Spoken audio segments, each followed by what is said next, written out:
Ofício dos Bandalhos, com Joel Garcia. Ao domingo de Pascuela pela manhã, determinou o capitão ir ouvir missa e sermão naquele ilhéu, e mandou a todos os capitães que se arranjassem nos batéis e fossem com ele. E assim foi feito. Mandou armar um pavilhão naquele ilhéu, e dentro levantar um altar muito bem arranjado. E ali, com todos nós outros, fez dizer missa, a qual disse o padre Frei Henrique em voz entoada e oficiada com aquela mesma voz pelos outros padres e sacerdotes que todos assistiram, a qual missa, segundo meu parecer, foi ouvida por todos com muito prazer e devoção. Ali estava com o capitão a bandeira de Cristo, com que saíra de Belém, a qual esteve sempre bem alta da parte do Evangelho. Acabada a missa, desvestiu-se o padre e subiu a uma cadeira alta, e nós todos lançados por essa areia, e pregou uma solene e proveitosa pregação da história evangélica. E no fim, tratou da nossa vida e do achamento dessa terra, referindo-se à cruz, sob cuja obediência viemos, que veio muito a propósito e fez muita devoção. Enquanto assistimos à missa e ao sermão, estaria na praia outra tanta gente, pouco mais ou menos como a de ontem, com seus arcos e setas, e andavam folgando. E olhando-nos, sentaram. E depois de acabada a missa, quando nós sentados atendíamos a pregação, levantaram-se muitos deles e tangeram corno ou buzina, e começaram a saltar e dançar um pedaço. E alguns deles se metiam em almadias, 2 ou 3 que lá tinham, as quais não são feitas como as que eu vi. Apenas são 3 traves atadas juntas, e ali se metiam 4 ou 5, ou esses que queriam, não se afastando quase nada da terra, só até onde podiam tomar pé. Acabada a pregação, encaminhou-se o capitão com todos nós para os batéis, com nossa bandeira alta. Embarcamos e fomos indo todos em direção à terra para passarmos ao longo por onde eles estavam, indo na dianteira, por ordem do capitão, Bartolomeu Dias em seu esquife, com um pau de uma almadia que lhes o mar levara, para o entregar a eles. E nós, todos trás dele, à distância de um tiro de pedra. Como viram o esquife de Bartolomeu Dias, chegaram-se logo todos à água, metendo-se nela até onde mais podiam. Acenaram-lhes que pousassem os arcos, e muitos deles o iam logo pôr em terra, e outros não os punham. Andava lá um que falava muito aos outros que se afastassem, mas não já que a mim me parecesse que lhe tinham respeito ou medo. Este que os assim andava afastando trazia seu arco e setas. Estava tinto de tintura vermelha pelos peitos e costas, e pelos quadris, coxas e pernas até baixo, mas os vazios, como a barriga e o estômago, eram de sua própria cor. E a tintura era tão vermelha que a água lhe não comia nem desfazia. Antes, quando saía da água, era mais vermelho. Saiu um homem do esquife de Bartolomeu Dias e andava no meio deles sem implicar em nada com ele, e muito menos ainda pensava em fazer-lhe mal. Apenas lhe davam cabaças d'água e acinavam aos do esquife que saíssem em terra. Com isso se volveu Bartolomeu Dias ao capitão. E viemo-nos às naus a comer, tangendo trombetas e gaitas, sem os mais constranger.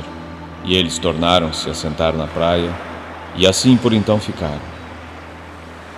Neste ilhéu onde fomos ouvir missa e sermão, espraia muito a água e descobre muita areia e muito cascalho. Enquanto lá estávamos, foram alguns buscar marisco e não o acharam, mas acharam alguns camarões grossos e curtos, entre os quais vinha um muito grande e muito grosso, que em nenhum tempo o vi tamanho. Também acharam cascas de berbijões e ameijos, mas não toparam com nenhuma peça inteira. E depois de termos comido, vieram logo todos os capitães a esta nau por ordem do capitão Mor, com os quais ele se aportou, e eu na companhia.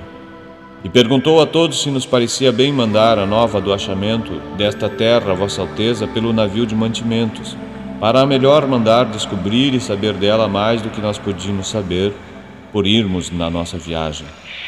E entre muitas falas que sobre o caso se fizeram foi dito, por todos ou a maior parte, que seria muito bem, e nisso concordaram. E logo que a resolução foi tomada, perguntou mais se seria bem tomar aqui por força um par desses homens para os mandar a Vossa Alteza, deixando aqui em lugar deles outros 2 desses degredados. E concordaram em que não era necessário tomar por força homens, porque costume era dos que assim a força levavam para alguma parte dizerem que há de tudo quanto lhes perguntam, e que melhor e muito melhor informação da terra dariam 2 homens desses degredados que aqui deixássemos do que eles dariam se os levassem, por ser gente que ninguém entende. Nem eles cedo aprenderiam a falar, para o saberem tão bem dizer que muito melhores toutros o não digo quando cá Vossa Alteza mandar. E que, portanto, não cuidássemos de aqui por força tomar ninguém, nem fazer escândalo, mas sim, para os de todo amansar e apaziguar, unicamente de deixar aqui os 2 degredados, quando daqui partíssemos. E assim ficou determinado por parecer melhor a todos. Acabado isso, disse o capitão que fôssemos nos batéis em terra, e ver-se-ia bem, queijando era o rio, mas também para folgarmos. Fomos todos nos batéis em terra, armados, e a bandeira conosco. Eles ali andavam na praia, à boca do rio, por onde nós íamos, e antes que chegássemos, pelo ensino que dantes tinha, puseram todos os arcos, e acenaram que saíssemos. Mas tanto que os batéis puseram as proas em terra, passaram-se logo todos além do rio, o qual não é mais ancho que um jogo de mancal. E tanto que desembarcamos, alguns dos nossos passaram logo o rio e meteram-se entre eles, e alguns aguardavam, e outros se afastavam. Contudo, a coisa era de maneira que todos andavam misturados, e eles davam desses arcos com suas setas por sombreiros e carapuças de linho, e por qualquer coisa que lhes davam. Passaram além tantos dos nossos e andaram assim misturados com eles, que eles se esquivavam e afastavam-se, iam alguns para cima, onde outros estavam. E então o capitão fez que o tomassem ao colo 2 homens e passou o rio, e fez tornar a todos. A gente que ali estava não seria mais do que aquela de costume. Mas logo que o capitão chamou todos para trás, alguns se chegaram a ele, não por reconhecerem por senhor, mas porque a gente, nossa, já passava para aquém do rio. Ali falavam e traziam muitos arcos e continhas daquelas já ditas, e resgatavam-nas por qualquer coisa, de tal maneira que os nossos levavam dali para as naus muitos arcos, e setas, e contas. E então tornou-se o capitão para aquém do rio, e logo acudiram muitos à beira dele. Ali veríeis galantes pintados de preto e vermelho, e quartejados assim pelos corpos como pelas pernas, que, certo, assim pareciam bem. Também andavam entre eles 4 ou 5 mulheres, novas, que assim nuas não pareciam mal. Entre elas andava uma, com uma coxa do joelho até o quadril e a nádega, toda tingida daquela tintura preta, e todo o resto da sua cor natural.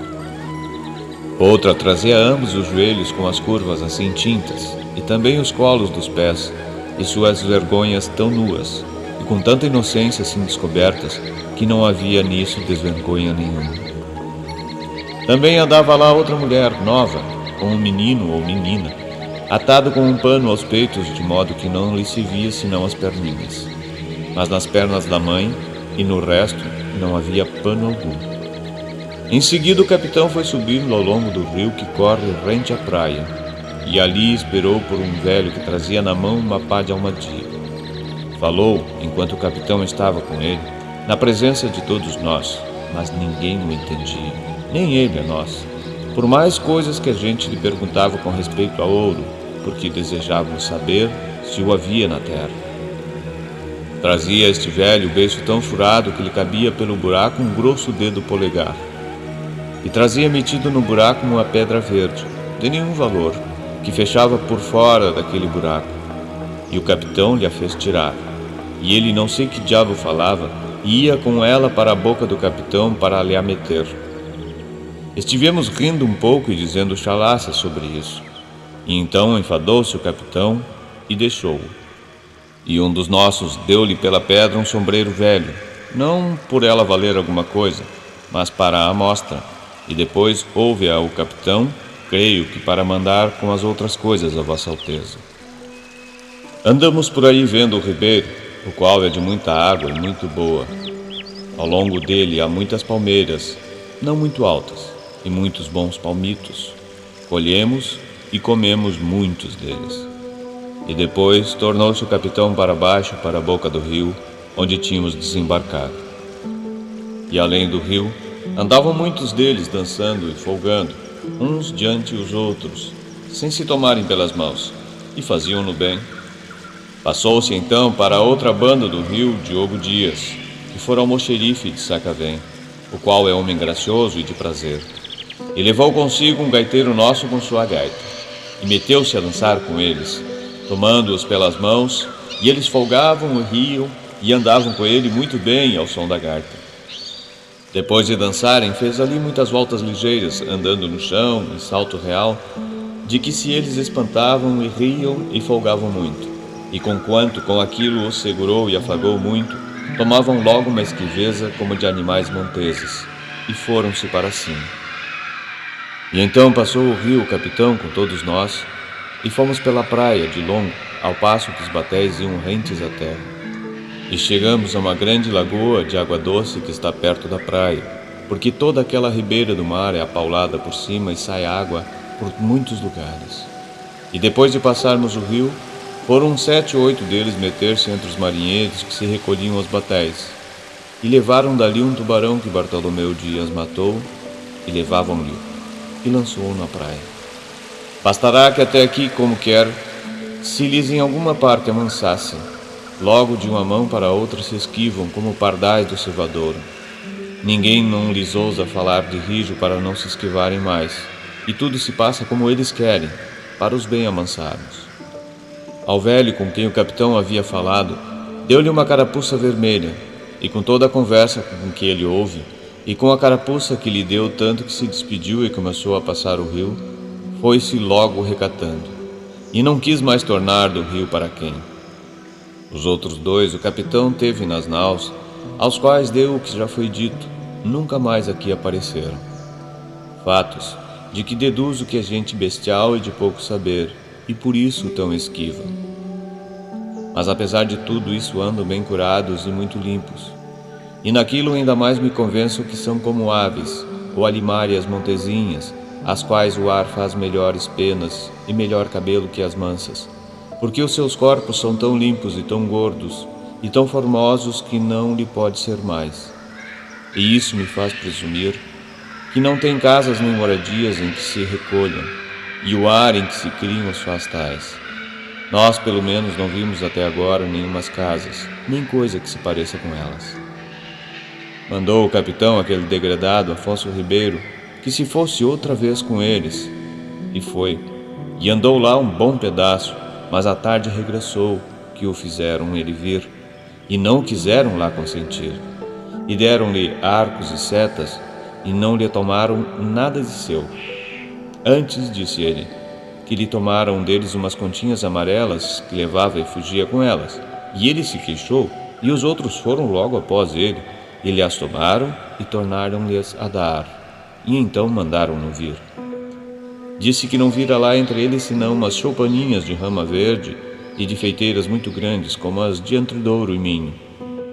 E assim nos tornamos às naus, já quase noite, a dormir. Eu sou Joel Garcia e esse é o seu podcast Ofício dos Bandalhos. Conteúdo não recomendável para os extremamente sensíveis a fortes emoções ou portadores de frescura acentuada. Em caso de persistirem os sintomas, vá procurar a sua turma.